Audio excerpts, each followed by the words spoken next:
Hello guys. तो मिलते हैं इस वीडियो में हम लोग। अब इस वीडियो में मैं आप लोगों को सिंटैक्स क्या होता है पाइथन में, कमेंट्स क्या होता है, वेरिएबल्स क्या होता है, ये सारी चीज़ें बताने की कोशिश करूँगा। तो अगर आप लोगों को याद हो तो लास्ट टाइम हमने ये किया था। अब मैं इसको कंट्रोल ए करता हूँ और हटा देता हूँ, ठीक है। अब यहाँ पे सबसे पहली बात आती है सिंटैक्स। सिंटैक्स यानी कि बेसिकली पाइथन लिखने का तरीका, ठीक है। तो as we have learned in the previous pages, the Python syntax can be executed by directly writing in the command line। यानी आप कमांड लाइन में लिख के भी इसको यूज कर सकते हो। और आप लोगों को पता है कि कमांड लाइन में कैसे जाना है। क्या लिखना पड़ेगा? पाइथन लिखना पड़ेगा आपको अपने टर्मिनल में। यहाँ पे आप अगर पाइथन लिखते हो तो आप कमांड लाइन के अंदर आ जाओगे। यहाँ पे फिर आप जो भी पॉइंट मतलब जो भी कोड लिखोगे वो रन होगा। जैसे हेलो लिखोगे, हेलो रन होगा। आप इसको क्लियर करना चाहो तो यहाँ पे क्लियर वर्क नहीं करेगा, मे भी कर भी ले, नहीं करेगा। ओके, तो आप लोगों को इंपोर्ट करना पड़ेगा एंड ऑल। तो अभी के लिए वो सब हम लोग नहीं करेंगे। एग्जिट करता हूँ मैं टर्मिनल से और सॉरी माय बैड, जी लिख दिया था, एग्जिट हो गया। अब क्लियर कर देता हूँ तो क्लियर हो जाएगा। अब यहाँ पे और क्या चीज़ है जो आप लोगों को बतानी है? इंडेंटेशन। ये बहुत भारी चीज़ है। जैसे हमारे दूसरे प्रोग्रामिंग लैंग्वेजेस में एरर आता है ज़्यादातर के सेमीकोलन का, वैसे यहाँ पे सेमीकोलन तो नहीं होता है, बट यहाँ पे एक स्कोप बताने के लिए इंडेंटेशन यूज होता है। अब इंडेंटेशन क्या है? इंडेंटेशन मतलब कि स्कोप बताना, यानी कि आपका कोड कहाँ से कहाँ तक है। अब जैसे यहाँ पे एक एग्जाम्पल दिया हुआ है कि इफ़, यहाँ पे इफ कंडीशन यूज किया हुआ है। आई होप आपको पता होगा, मैं बता देता हूँ स्टार्टिंग से। कंडीशनल मतलब जैसे अगर कभी भी कंडीशनल स्टेटमेंट होता है तो यहाँ पे एक स्टेटमेंट है कि इफ 5 इज ग्रेटर देन 2, यानी कि इसका या तो वैल्यू ट्रू आएगा या तो फॉल्स आएगा। ये एक बुलियन वैल्यू रिटर्न करेगा। क्या ये 5 इज ग्रेटर देन 2 एक एक्सप्रेशन भी है? वो एक्सप्रेशन हमें एक वैल्यू रिटर्न करेगा। वो वैल्यू के बेसिस पे ये इफ लूप चलेगा। यानी कि अगर 5 हमारा ग्रेटर देन 2 है, यानी कि ये वैल्यू फिलहाल के लिए तो ट्रू है, ये कंडीशन ट्रू है, तो उस केस में मैं चाह रहा हूँ कि ये जो कोड है, कहाँ से कहाँ तक का कोड है मैं आप लोगों को बताता हूँ। ये जो है ना, ये स्पेस के आगे वाला कोड, ये जो स्पेसिंग है ये इंडेंटेशन है। ये स्पेसिंग बता रहा है कि इसके आगे वाला कोड रन करो, यानी कि इसके आगे जितना भी कोड होगा वो रन करना है। तो आपको मैं और प्रैक्टिकली करके दिखाता हूँ। जैसे यहाँ पे लिखे इफ 5 इज ग्रेटर देन 2 और मैंने दे दिया कोलन। अब बाय डिफॉल्ट देख लो पाइथन में इंडेंटेशन आ रहा है। अब यहाँ पे मैं लिखता हूँ प्रिंट करो भाई हेलो वर्ल्ड को, ठीक है। और इसको अगर मैं अब कंट्रोल एस करके main dot P Y terminal से रन करूँ तो आप देख सकते हो हेलो वर्ल्ड आ रहा है, यानी कि ये कंडीशन ट्रू है। व्हाट इफ अगर मैं कंडीशन फॉल्स दे दूँ, जैसे 3 इज ग्रेटर देन 2, ये कंडीशन फॉल्स है ना। तो आप देख सकते हो कि आउटपुट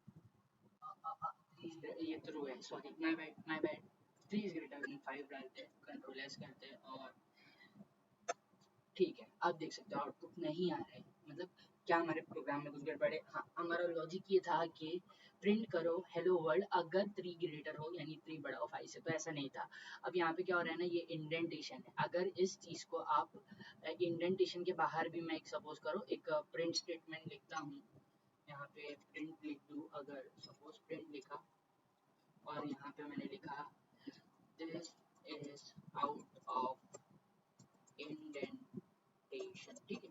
अब ये आउट ऑफ इंडेंटेशन है बराबर। अब मैं अगर इसको रन करता हूँ ना तो होगा क्या, दोनों स्टेटमेंट में से सिर्फ आउट वाला प्रिंट होगा। क्यों? क्योंकि ऊपर वाला कंडीशन हमारा फॉल्स है, फॉल्स है। और इसका स्कोप मैंने आपको क्या बताया, जब तक ये स्पेसिंग लगाते जाओगे तब तक आप इफ के स्कोप के अंदर हो। यानी वही कोड अगर यही लाइन ऑफ कोड में स्पेस देके यहाँ लिख देता, इतने स्पेस पे रखता, ये इंडेंटेशन मेंटेन रखता और फिर इसको रन करता, तो अब मेरा आउटपुट कुछ भी नहीं आता, क्योंकि ये कंडीशन फॉल्स है। बट हाँ, अगर ये कंडीशन में ट्रू कर दूं, जैसे मैंने 10 लिख दिया और 10 5 से बड़ा है, तो इस केस में मेरा जो आउटपुट है वो दोनों लाइन आएगा। आई होप आपको इंडेंटेशन क्लियर हुआ होगा। और आप ये नहीं कर सकते हो कि आपने बोला कि एक काम करता हूँ मैं प्रिंट हेलो वर्ल्ड जो पहले है उसको इंडेंटेशन के बाहर रख दो और इसको इंडेंटेशन के अंदर रख दो, ऐसा नहीं हो सकता। आपको इसको ऐसा ही करना पड़ेगा। या आप क्या कर सकते हो, इस कोड को, इस लाइन को आप कॉपी करके इंडेंटेशन के बाहर लिखना है तो ये स्कोप के एंड में ही आप यहाँ रख सकते हो। उसके बाद अगर आप इंडेंटेशन फॉलो नहीं करोगे तो एरर मिलेगा आपको, ठीक है। इस केस में क्या होगा, this is out of indentation भी प्रिंट होगा और हेलो वर्ल्ड भी प्रिंट होगा, लेकिन इस बार आउट ऑफ इंडेंटेशन वाला पहले प्रिंट होगा। आई होप यहाँ तक आप लोगों को समझा होगा। यानी अब इंडेंटेशन वाला पार्ट तो एकदम क्लियर हो गया है, ठीक है। तो Python will give you an error if you skip the indentation. हाँ, ये भी जरूरी बात, आप देख ही चुके, देखिए रेड लाइट आ जाता है, देखो रेड लाइट आ गया। अब अगर मैं इसको रन करूंगा तो जाहिर सी बात है मुझे एरर मिलेगा। क्या एरर मिलेगा? इंडेंटेशन एरर मिल रहा है मुझे, यानी कि आप इंडेंटेशन गलत नहीं दे सकते। पाइथन समझ ही नहीं पाता है कि आपने इफ लगाया, उसका कोई स्कोप ही नहीं है, मतलब उसके अंदर कोई वैल्यू तो पास करो। अगर कुछ नहीं देना है फिलहाल के लिए, एक और चीज आप लोगों को अभी सिखा देता हूँ। तो पास करके अगर आप कीवर्ड लिखते हो, यानी कि इसके अंदर का कोड मैं बाद में लिखूंगा, स्कोप के अंदर जो भी आएगा, स्कोप के अंदर जो भी चीजें आने वाली है वो मैं बाद में लिखूंगा। और एक और चीज सिखा देता हूँ कि कमेंट कैसे करना है। कमेंट यानी कि वो कोड जो अपने एक्सप्लेनेशन के लिए हम लोग खुद लिखते हैं। तो आप कंट्रोल और कंट्रोल के जस्ट ऊपर वाला सिंबल दबाओगे तो कमेंट हो जाएगा, और फिर कंट्रोल एस। अब मैं आपको रन करके दिखाता हूँ, क्या मुझे कोई एरर मिल रहा है? Answer is no. एरर क्यों नहीं मिल रहा है? क्योंकि मैंने पास कीवर्ड लगा दिया। पास कीवर्ड ये बोल रहा है कि हाँ भाई, स्कोप के अंदर फिलहाल तो कोई चीज नहीं है, लेकिन जरूर जल्दी ही यहाँ पे कोई चीज आने वाली है। अगर अभी कमेंट के बाद भी अगर मैं पास कीवर्ड ना लगाऊं तो मुझे जरूर एरर मिलेगा। आप देख सकते हो रेड लाइन तो आया, एरर आया, सेम एरर है, इंडेंटेशन एरर। यानी कमेंट, जो भी चीज कमेंट रहती है उसको बाय डिफॉल्ट कंप्यूटर इग्नोर करता है, क्योंकि उसे वो पता है वो हमने अपने नॉलेज के लिए लिखा है। क्यों लिखा है? क्योंकि ऐसा हो सकता है कि आप एक कोड लिखो और आप उसको 10 साल बाद देख रहे हो तो आपको याद नहीं रहेगा कि आपने क्या लॉजिक लगाया था, क्या क्या नहीं, आपने क्या किया था उसके अंदर। तो वो याद रखने के लिए हम एक कमेंट लिखते हैं। अब कमेंट दो टाइप के होते हैं, एक सिंगल लाइन कमेंट होता है, एक मल्टी लाइन कमेंट होता है। सिंगल लाइन कमेंट तो मैंने आप लोगों को बता ही दिया, आप शिफ्ट करके हैश भी लगा सकते हो तो कमेंट हो जाएगा, या कंट्रोल और कंट्रोल के ऊपर वाला जो स्लैश होता है वो दबाओगे तो भी कमेंट आ ही जाएगा, ठीक है। अब दूसरा जो मल्टी लाइन कमेंट होता है, इससे लिखने के दो तरीके हैं। ये या आप डबल इन्वर्टेड कॉमास, मतलब माय बैड, ओके, या आप डबल, एक मिनट, डबल इन्वर्टेड कॉमास 3 बार दे दो और इसके अंदर जो लिखना है लिख दो, okay. I don't know why this is happening, let me check it out. ये हो गया बराबर। हाँ, अब यहाँ पे 1 2 3, ओके। हाँ, अब देख सकते हो this is a multi line comment, ठीक है। तो अब इसको मैं अगर रन करूंगा तो मुझे एरर नहीं मिलेगा और मेरा प्रोग्राम सक्सेसफुली रन हो रहा है, आप यहाँ पे देख सकते हो। लेकिन अगर मुझे ये ही कमेंट ऐसे ना देते हुए ऐसे देना है, उसी के नीचे देता हूँ, तो आप सिंगल इन्वर्टेड कॉमास का भी यूज करके this is a multi line comment again, okay. अब अगर सिंगल लाइन कमेंट देना है तो मैंने आप लोगों को बता ही दिया, आप पूरे कोड को भी VS कोड में एक साथ सिंगल लाइन कमेंट दे सकते हो। कंट्रोल और उसके ऊपर वाला जो स्लैश है उसको अगर प्रेस करोगे तो पूरा का पूरा कमेंट आ जाएगा, और उसको वापस से क्लिक करोगे तो जितना आपने कमेंट किया था वो अनकमेंट भी हो जाएगा। अभी मैं वापस से एक और लिखता हूँ और इसको लिख दूंगा this is a single single line comment, ठीक है। अब इसको क्योंकि मुझे शॉर्टकट पता है तो इजीली हो जा रहा है, ठीक है। अब इसको कंट्रोल एस करता हूँ, सेव करता हूँ, आप लोगों की तसल्ली के लिए एक बार रन करके भी दिखा देता हूँ। आप लोगों को अगर वीडियो अच्छा लगा तो प्लीज इसको एक लाइक कर दीजिए। और अब आगे बढ़ते हैं। यहाँ पे क्या हुआ कि एक इफ स्टेटमेंट लगा है, अगर 5 ग्रेटर देन 2 है तो 5 इज ग्रेटर देन 2 प्रिंट करो। अगर 5 ग्रेटर देन 2 है तो 5 इज ग्रेटर देन 2 प्रिंट करो। ये 2 बार किया है उसने। अब यहाँ पे बात क्या है पता है, कि इंडेंटेशन जो है, अगर आप यही कोड को रन करके देखो आपको पता चलेगा क्या प्रॉब्लम है, क्या है क्या नहीं है, ठीक है। तो अब यहाँ पे मैं यहाँ पे आ जाता हूँ और ये वाले पूरे लाइन को कमेंट कर देता हूँ और यहाँ पे इसको पेस्ट करता हूँ, ठीक है। तो यहाँ पे क्या कोई प्रॉब्लम है? अगर है तो मुझे बताओ, नहीं है तो भी मुझे बताओ। आंसर इज नहीं। क्यों नहीं है?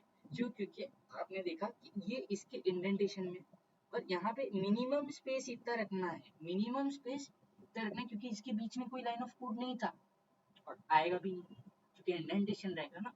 और यहाँ पे ऐसा नहीं है कि आप अभी इसको और आगे भी कर सकते हो, कोई प्रॉब्लम नहीं है, कोड चलेगा। मतलब जब तक कि आप एक स्पेसिंग अलॉट कर रहे हो, हाँ। लेकिन अगर आप इसके नीचे अगर आपने कोई प्रिंट स्टेटमेंट यहाँ लिखा तो वो स्कोप के बाहर हो जाएगा। आपने लिखा हेलो, ठीक है। अब पूरा ये है कि जो प्रिंट स्टेटमेंट है ये स्कोप के बाहर है, लेकिन मैंने आपको क्या बताया था, क्योंकि मिनिमम जो वो है, जो मिनिमम है यानी कि इंडेंटेशन है, वो कितना होना चाहिए, एक भी स्पेस नहीं, एक स्पेस होना चाहिए फॉर इफ। लेकिन अगर आप नॉर्मल कोड लिख रहे हो तो उसके लिए एक भी स्पेस नहीं होना चाहिए ना। अगर सपोज करो आप एक प्रिंट स्टेटमेंट लिख दे और ये ऊपर के 2 लाइन नहीं है, तभी भी आप ये प्रिंट स्टेटमेंट भी अगर स्पेस दे के लिखना का ट्राई करोगे ना तो आपको एरर मिलेगा। सॉरी, लेट मी जस्ट, हाँ, अब देखो मैं यहाँ पे ये किया, मुझे रेड लाइन आने लग गया, यानी कि this is not allowed. Control Z करोगे तो अंडू होता जाएगा, कंट्रोल वाई करोगे तो रीडू होता जाएगा, ये बेसिक चीज़ें हैं और आई होप ये सब आप लोगों को पता होगी। ठीक है, अब हम लोग आगे बढ़ते, देखते हैं आज की वीडियो के लिए और क्या है हमारे पास। अब आता है सबसे इम्पोर्टेंट चीज़ पाइथन में, जो कि है वेरिएबल्स। तो वेरिएबल्स यानी कि क्या होता है, एक कंटेनर होता है, इस कंटेनर में आप क्या करते हो, डेटा स्टोर करते हो। जैसे आपने लिख दिया कि हीरो, ठीक है, हीरो के अंदर आपने एक्स वाई जेड डाल दिया, तो ये हीरो एक खुद वेरिएबल, एक कंटेनर है हीरो नाम का, और उस कंटेनर के अंदर क्या वैल्यू है, एक्स वाई जेड है। यानी कि आप अगर प्रिंट करवाना चाहो, प्रिंट करवाइए क्या इस वेरिएबल के अंदर की वैल्यू को, यानी हीरो को, तो हमारा जो आउटपुट है, पहले तो मैं अपना थोड़ा टर्मिनल को क्लियर कर देता हूँ। अब main dot P Y run करवाऊंगा तो हीरो की जो वैल्यू है वो प्रिंट होनी चाहिए थी, लेकिन प्रिंट नहीं हुई, that is not right. Let, अच्छा मैंने सेव नहीं किया है, तो ये छोटी मोटी जो गड़बड़ है ये होता रहता है, तो इस पर आप इतना टेंस नहीं होना। देख सकते हो कि एक्स वाई जेड आर है बराबर से। अब यहाँ पे आप इंटीजर भी कुछ स्टोर कर सकते हो, क्योंकि पाइथन में डायनामिक वेरिएबल, मतलब वेरिएबल जो है आपको डिफाइन नहीं करना पड़ता है कि डेटा टाइप जो है वो डायनामिक है, आपको बताना नहीं पड़ता है कि मैं जैसे आगे आप एरे बनाओगे, लिस्ट बनाओगे एंड ऑल, तो वो सब मतलब डिफरेंट डेटा स्ट्रक्चर्स है, तो आपको उसका साइज बताना ज़रूरी नहीं होता है पाइथन में। तो ये बहुत ही बेहतरीन एडवांटेज है पाइथन का।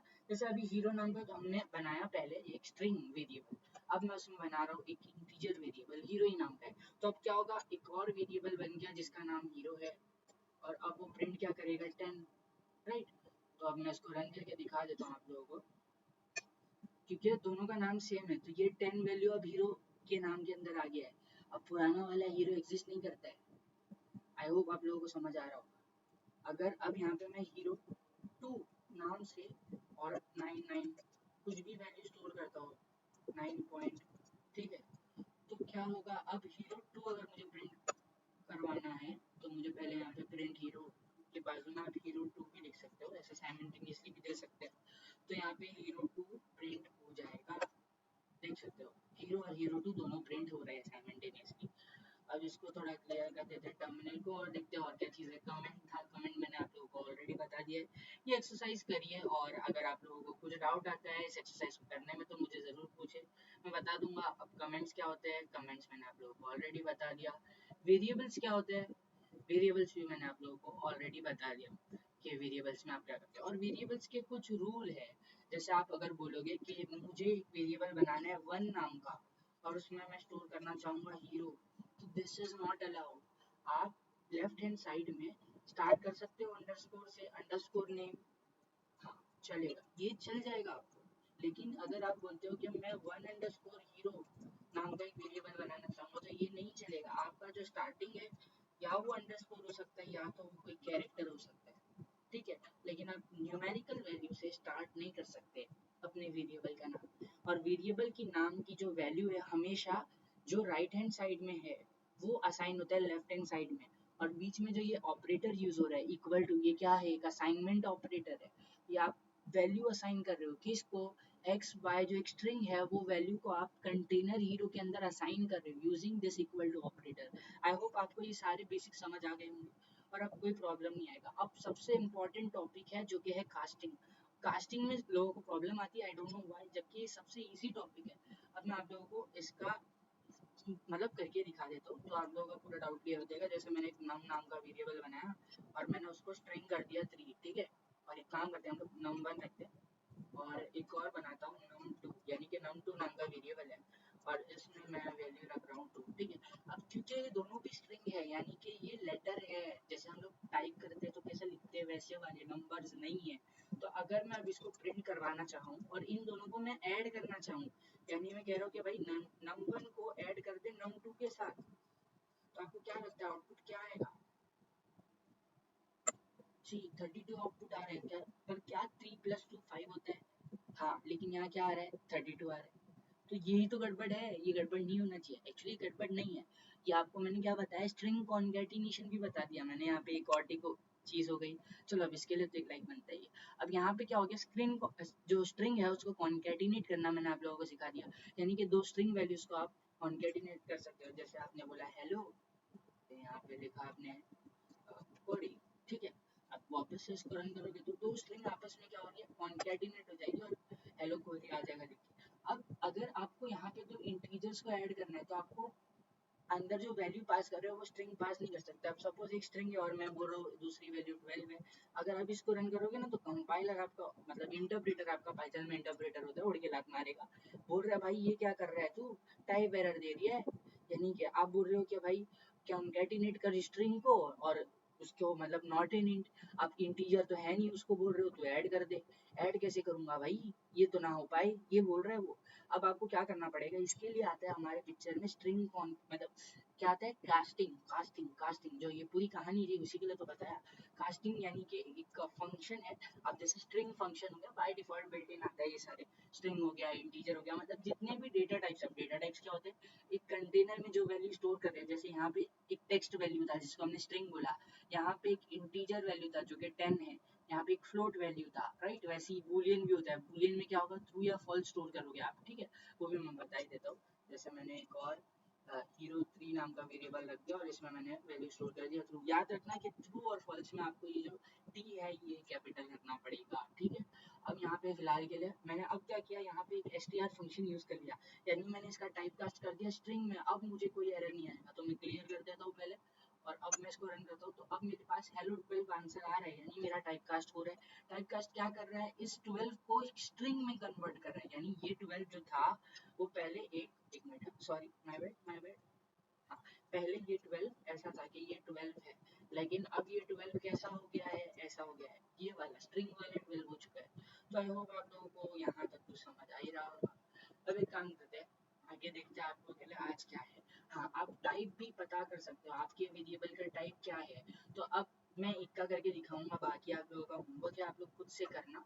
अब यहाँ पे क्योंकि ये मेरा जो हीरो 3 है ये बूलियन है, ये मुझे पता है, लेकिन मैं चाहूंगा कि मैं प्रिंट करवाऊँ भाई, प्रिंट कर दे किसका टाइप कर दे, टाइप ऑफ भी लिख सकते हो आप। यहाँ पे टाइप की वर्ड यूज होता है, मतलब फंक्शन वेरी होते रहते हैं। जैसे अब मैं बहुत सारे मॉड्यूल्स पे काम किया, वहाँ पे एक्स था लेकिन यहाँ पे एक्स है, क्या एक्स अपना वेरिएबल है ना, हीरो 3 मुझे पता है बूलियन है, राइट। तो अब उसको अगर मैं प्रिंट करवाना चाहूँ, मतलब इन शॉर्ट वो पूरा प्रोग्राम का आउटपुट ही प्रिंट करेगा और हीरो 3 का टाइप क्या आएगा, बूलियन आएगा। तो आप देख सकते हो कि क्लास वो मुझे बता रहे कि भाई बूलियन क्लास है, तो ये बूलियन क्लास को आप प्रिंट करवाना चाह रहे थे, तो आप उसने प्रिंट करके दे दिया, यानी इसका डेटा टाइप जो है वो एक बूल है। अब आप ये मेकॉर्ड का बता ही देता हूँ, अभी इतना बताया तो प्रिंट करवाना चाहूँगा मैं। अब यहाँ पे लेकिन हम थोड़ा सा और मस्ती करेंगे, यानी कि टाइप तो मैं बुलाऊंगा, लेकिन टाइप बुलाने से पहले, और टाइप किसकी बुलाना चाह रहा हूँ मैं पता है, मैं बुलाना चाह रहा हूँ टाइप हीरो 2 की टाइप बताना है, लेकिन मैं चाहूँगा कि उसको पहले मैं टाइप कास्ट कर दूँ। टाइप कास्ट यानी क्योंकि वो फ्लोट था, मुझे फ्लोट नहीं चाहिए। हीरो 2 क्या है आपका 0.8323 जो यहाँ पे मतलब है, लेकिन मुझे वो नहीं चाहिए, मुझे चाहिए क्या, मुझे चाहिए वो एक इंटीजर, यानी कि राउंड ऑफ करके सिर्फ 0 आना चाहिए आंसर, राइट। और मैं चाह रहा हूँ कि वो 0 तो आए, लेकिन मतलब मुझे आउटपुट क्या मिले, आउटपुट मिले एक इंटीजर टाइप क्लास, यानी जो टाइप बताएगा वो एक इंटीजर होगी, ठीक है। अभी के लिए मैं ये सब कमेंट कर देता हूँ जो एक्स्ट्रा लाइन लिखी हुई है, और यहाँ पे ये जो प्रिंट स्टेटमेंट है ये भी हटा देता हूँ, और आप लोगों के लिए चाहिए तो प्रिंट हीरो 2 रख देता हूँ और कंट्रोल एस करता हूँ, और अब इसको मैं क्लियर करके रन करता हूँ, ठीक है, सॉरी माय बैड, रन करता हूँ। तो देख सकते हो कि ये हमारा नंबर है और ये ट्रू वाले की बूलियन है, और जो इंटीजर वाला मतलब टाइप कास्ट करने के बाद वो इंटीजर हो चुका है ना, ये जो हीरो 2 था ये फ्लोट था, लेकिन टाइप कास्ट करने के बाद इंटीजर हो चुका है, तो उसका क्लास इंटीजर बता रहा है, यानी वो अब डेटा टाइप उसका इंटीजर हो चुका है। तो मैंने आप लोगों को इस वीडियो में बहुत सारी चीज़ें बताया, और हाँ, वेरिएबल्स केस सेंसिटिव होते हैं, वेरिएबल का जो रूल है वो तो मैंने आप लोगों को बताया, लेकिन स्मॉल ए और कैपिटल ए अलग अलग होता है, तो ये भी आप लोगों को याद रखने वाली चीज़ें थी। अब मिलते हैं नेक्स्ट वीडियो में, क्योंकि ये वीडियो ऑलरेडी बहुत लंबा हो चुका है, तो इस वीडियो के लिए इतना ही। Thank you.